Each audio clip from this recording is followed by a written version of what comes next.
Sabe aquela pergunta que fica na cabeça de muita gente no Brasil? Como é que uma marca tão, mas tão icônica, que fez parte da infância de milhões, simplesmente some das prateleiras? É essa história que a gente vai desvendar hoje. Pensa só, por muito tempo, falar de refresco em pó era falar de Kisuko. Era automático. Aquele envelopinho colorido era parte da paisagem na cozinha de quase toda a casa. Não era só um produto, era um hábito, uma referência cultural mesmo. E aí, de repente, esse nome gigante começa a sumir. Você vai no mercado, procura e cadê? O que aconteceu com essa marca que parecia ser eterna? Pois é, vamos entender esse mistério. E para a gente entender esse sumiço, a gente precisa voltar bastante no tempo. E o mais curioso é que essa história não começa aqui no Brasil, não. Pois é, a gente pensa no Kisuko como uma coisa super brasileira, né? Mas a semente dessa ideia nasceu bem longe, lá nos Estados Unidos. A mente por trás de tudo foi um cara chamado Edwin Perkins, que tinha um xarope concentrado de frutas, o Fruit Smack. O produto era um sucesso, mas tinha um problema bem pesado. E a solução que o Perkins encontrou lá em 1927 foi de uma simplicidade genial. O problema era óbvio. Transportar garrafas de vidro era caro, pesado e quebrava fácil. A inovação que mudou o jogo, ele pensou, e se eu tirar a água? E foi o que ele fez. Transformou o líquido em pó.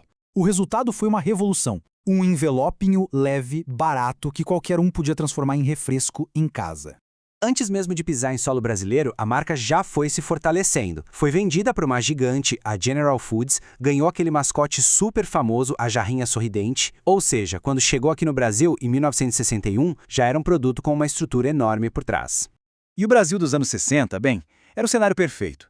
As pessoas estavam mudando os hábitos de consumo, os supermercados começando a crescer, e as famílias queriam coisas práticas e principalmente baratas. O Kisuko chegou na hora certa, no lugar certo. Mas o verdadeiro segredo do sucesso, a palavra mágica no Brasil, foi uma só: rendimento.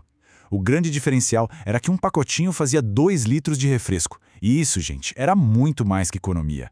Para a família brasileira da época, isso significava fartura, a sensação de ter a mesa cheia. Essa frase aqui resume tudo perfeitamente. Kisuko não vendia só um refresco com gosto de fruta.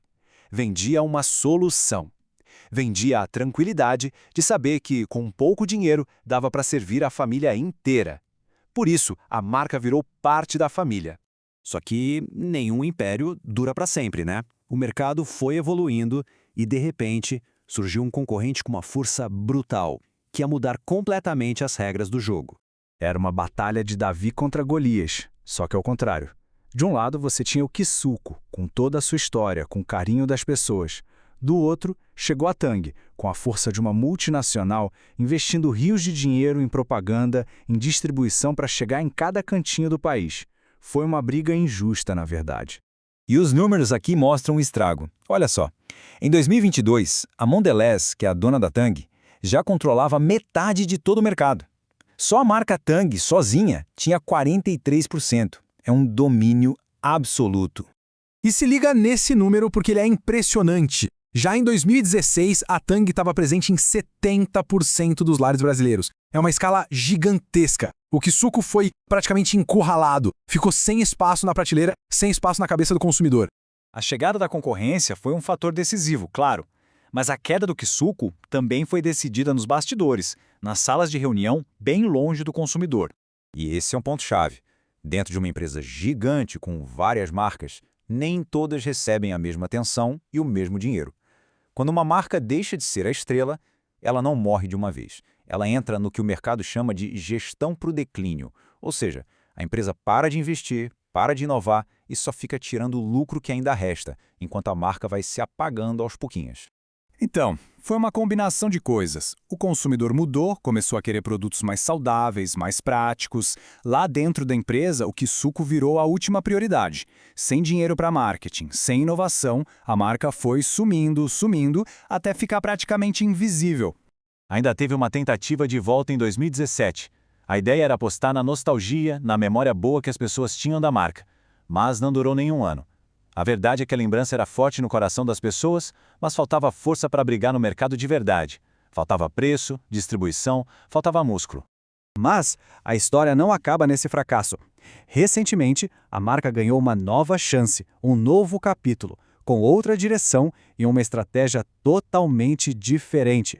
Em 2021, o Kisuko voltou para o mercado, mas agora nas mãos de uma empresa brasileira, a Innova Foods. Só que hoje ele não é mais aquele gigante. Ele é tratado como um ativo de nicho, uma joia nostálgica que está sendo reconstruída com cuidado para um público específico. E essa tabela aqui mostra bem o tamanho da mudança. É um choque de realidade. O rendimento, que era o grande trunfo, caiu pela metade, de 2 litros para 1. A posição deixou de ser o nome da categoria para virar uma marca de nicho. É um outro jogo, completamente diferente. Então, depois de tudo isso, a gente chega na resposta final para nossa pergunta lá do começo. Afinal, o que aconteceu com o Kisuko? A marca não sumiu da memória das pessoas, de jeito nenhum. Ela sumiu das prateleiras porque o carinho e a nostalgia não foram bastante para lutar contra uma concorrência que tinha mais dinheiro, mais escala e mais força de distribuição. E essa é a grande lição que fica, eu acho. No fim do dia, na hora de pegar o produto na gôndola, a decisão de compra envolve muitas coisas. A gente pode até amar uma marca antiga, mas se a outra está ali, mais barata, mais fácil de achar, a gente acaba levando a outra. E a história do Kisuko nos deixa com essa pulga atrás da orelha. O que de fato faz uma marca ser imortal? É só a força da memória, como a que o Kisuko ainda tem? É a presença constante no mercado? Ou é a capacidade de nunca parar de se reinventar?